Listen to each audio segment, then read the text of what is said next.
Jungle.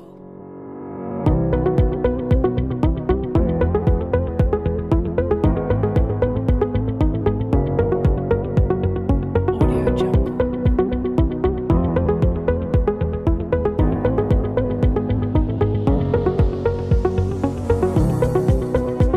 Audio Jungle.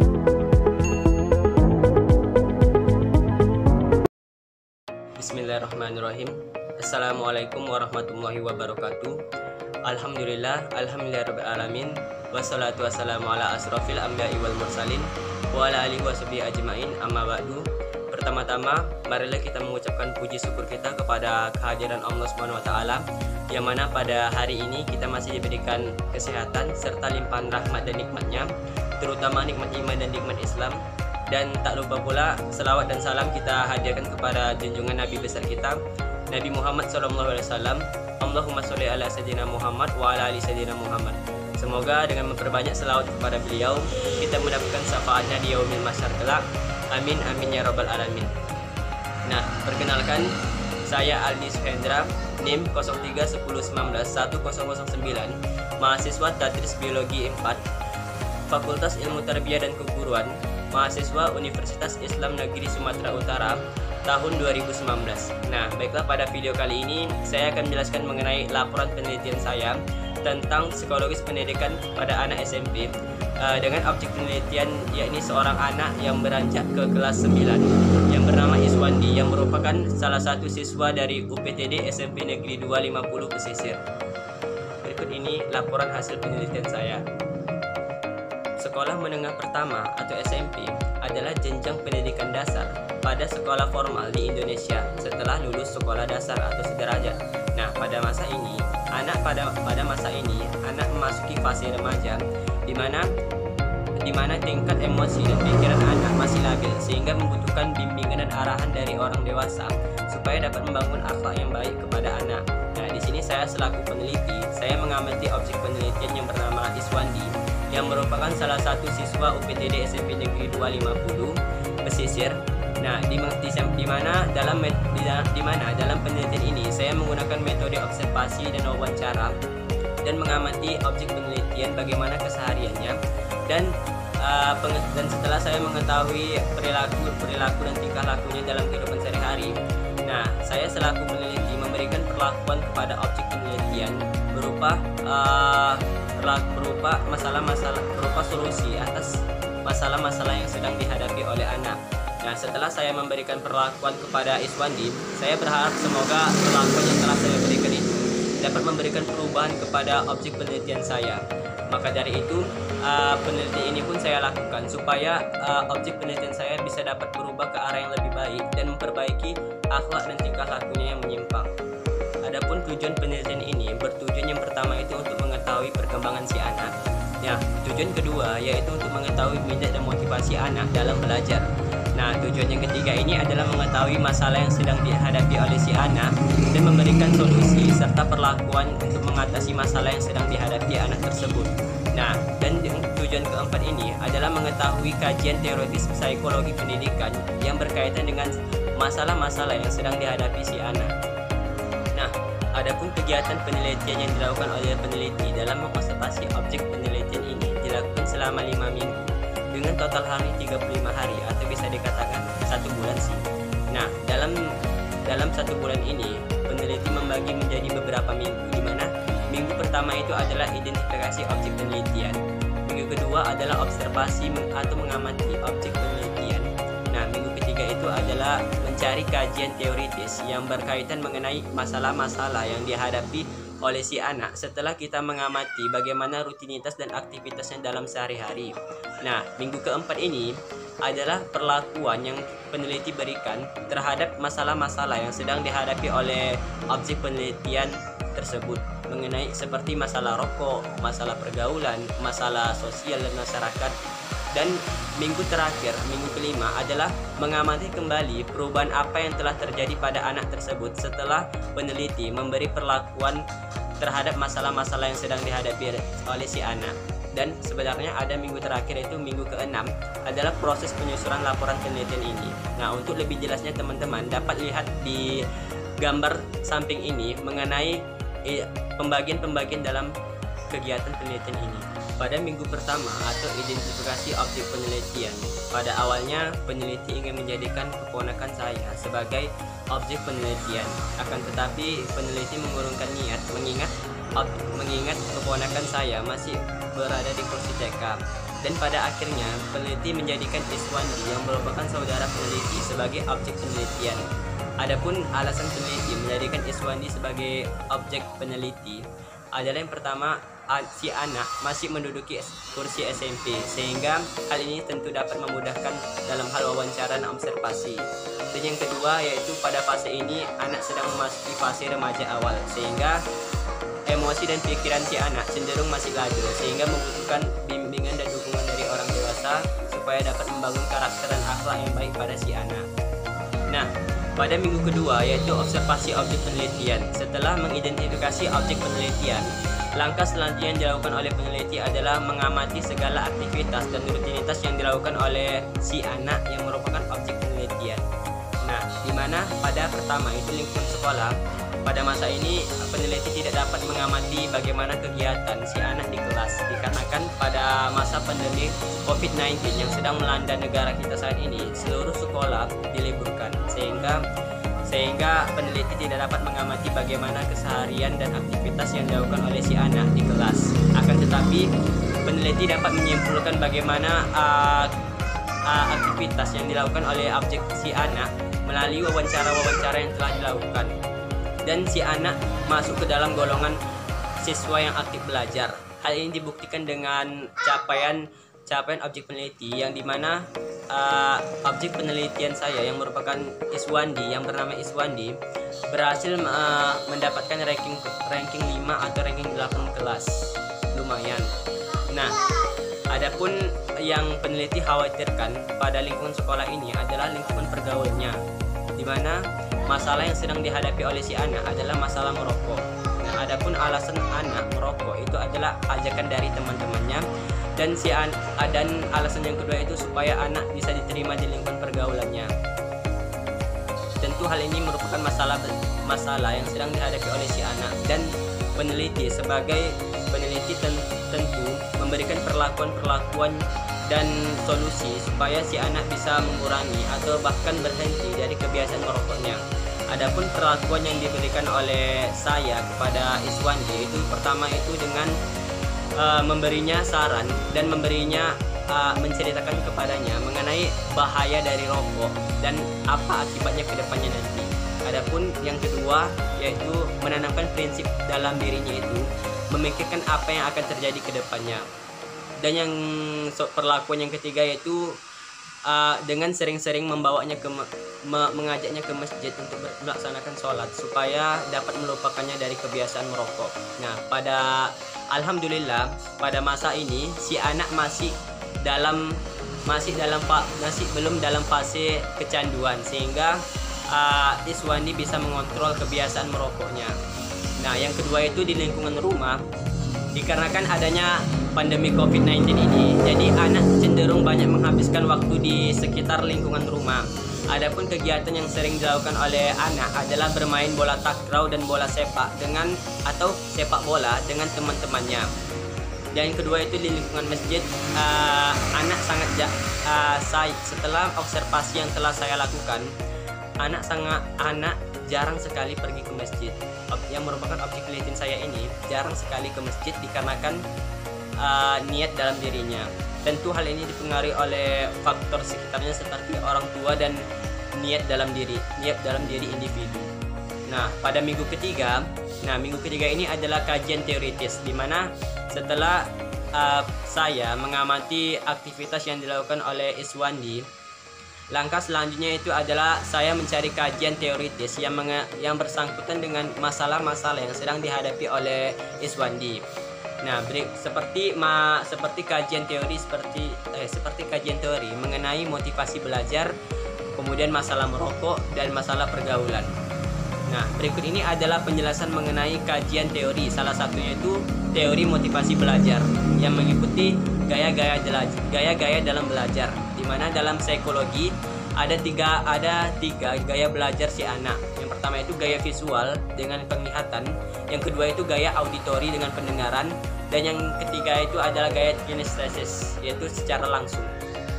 Berikut ini adalah penjelasan mengenai kajian teori yang bersangkutan dengan motivasi belajar. Nah, di sini saya akan menjelaskan mengenai konsep dan teori-teori belajar berdasarkan. Nah, berikut ini adalah penjelasannya. Apa sih itu belajar? Nah, tentu terpikir di pikiran kita, apa sih itu belajar dan apa gaya-gaya belajar dalam dunia psikologi pendidikan. Nah, yang pertama, belajar berasal dari kata ajar yang artinya panduan atau petunjuk yang diberikan kepada seseorang supaya bisa diketahui atau proses memperoleh kepandaian atau ilmu serta perubahan tingkah laku dan tanggapan. Nah, yang kedua itu adalah gaya-gaya belajar, gaya-gaya dalam belajar. Nah, umumnya gaya-gaya dalam belajar ini ada 3. Nah, yang pertama itu adalah gaya belajar visual yang berupa gambar, yang ketiga auditori pendengaran, dan yang ketiga itu kinestesis yang berhubungan dengan gerak atau bahasa tubuh. Nah, bagaimana sih atau bagaimana contoh dari gaya-gaya belajar yang telah dijelaskan tersebut? Nah, yang berikut ini adalah contohnya. Yang pertama itu gaya belajar visual. Gaya belajar ini berkaitan dengan proses membaca, di mana anak lebih suka membaca dan lebih suka belajar menggunakan penglihatan.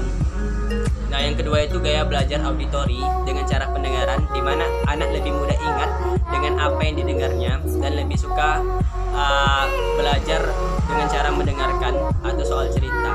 Dan yang ketiga itu gaya belajar kinestesis atau gerak, di mana anak lebih suka menggunakan bahasa tubuh atau gerak tubuh supaya untuk memahami sesuatu. Nah, yang kemudian teori-teori belajar. Nah, berikut ini adalah penjelasan mengenai teori-teori belajar. Terdapat 3 teori belajar.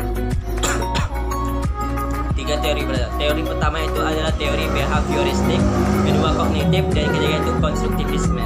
Berikut ini adalah penjelasan mengenai 3 teori tersebut. Apa sih itu teori behavioristik?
belakang saya.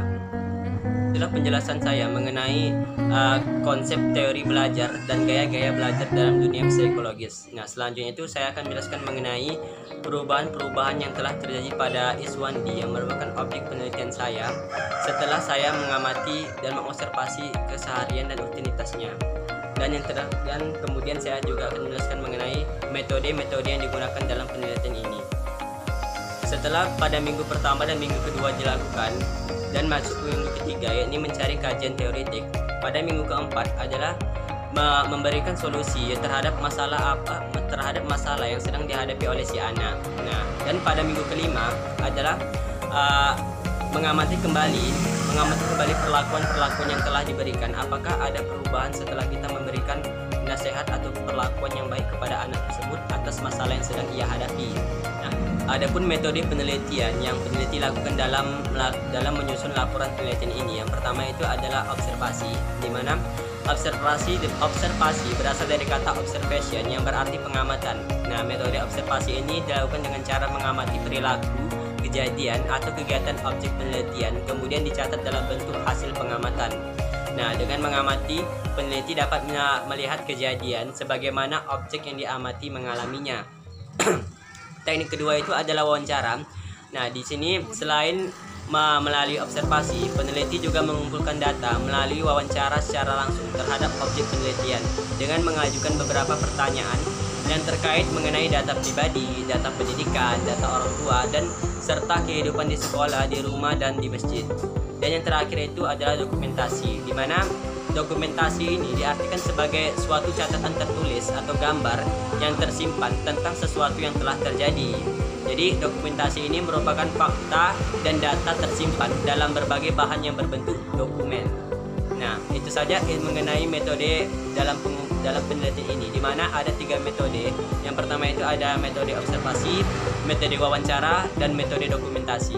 Adapun setelah peneliti mengamati atau mengobservasi objek penelitian, hasil penelitian yang peneliti dapatkan, yang pertama itu bahwa dari segi belajar, Iswandi masih tergolong ke dalam golongan siswa yang aktif di kelas. Hal ini dibuktikan dengan ranking kelas yang dicapainya, serta berdasarkan wawancara yang telah peneliti lakukan, di mana Iswandi menyukai mata pelajaran ilmu pengetahuan sosial dan seni budaya. Nah, Iswandi cenderung menyukai mata pelajaran berdasarkan gaya mengajar yang dilakukan oleh gurunya. Seperti ia tidak menyukai gaya belajar bahasa Indonesia dikarenakan gaya mengajar gurunya yang cenderung galak dan suka memberi hukuman. Nah, dari segi sosial, ia adalah anak yang senang bergaul dan mudah beradaptasi dengan yang lain. Nah, dari segi religius, ia kurang dalam hal pendidikan agama, di mana di usia yang remaja ia kurang paham dengan bacaan sholat, serta ia jarang sekali pergi ke masjid untuk melaksanakan sholat. Dan dari segi disiplin, ia merupakan siswa yang pernah melakukan bolos sekolah dikarenakan sikap guru yang galak sehingga ia malas untuk mengikuti mata pelajaran tersebut, serta adanya ajakan dari teman sekelasnya untuk bolos sekolah. Nah, tentu hal ini yang dapat mempengaruhi motivasi belajar si anak. Nah, jadi dapat disebutkan bahwa pada fase remaja, di mana anak sedang menduduki bangku SMP ini, perlu bimbingan dan arahan dari orang dewasa serta perhatian dari orang tua untuk membangun karakter dan sikap anak yang baik supaya ada perubahan ke arah yang lebih baik. Nah, itu saja mengenai hasil penelitian saya tentang psikologi pendidikan anak SMP, khususnya pada objek Iswandi yang merupakan siswa UPTD SMP Negeri 250 Pesisir. Nah, di mana sekolah ini dulunya adalah sekolah tempat peneliti bersekolah, di mana dulunya adalah bernama SMP Negeri 450, sekarang diganti dengan UPTD SMP Negeri 250 Pesisir.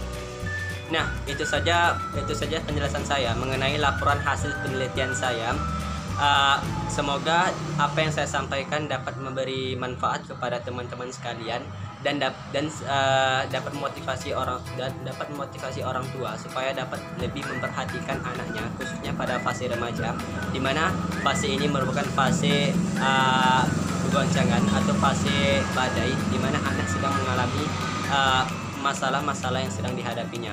Serta pada fase ini emosi dan pikiran anak cenderung masih labil sehingga butuh perhatian dari orang tua. Baiklah, itu saja yang bisa saya sampaikan. Lebih dan kurang saya mohon maaf. Wabillahi taufiq wal hidayah. Wassalamualaikum warahmatullahi wabarakatuh.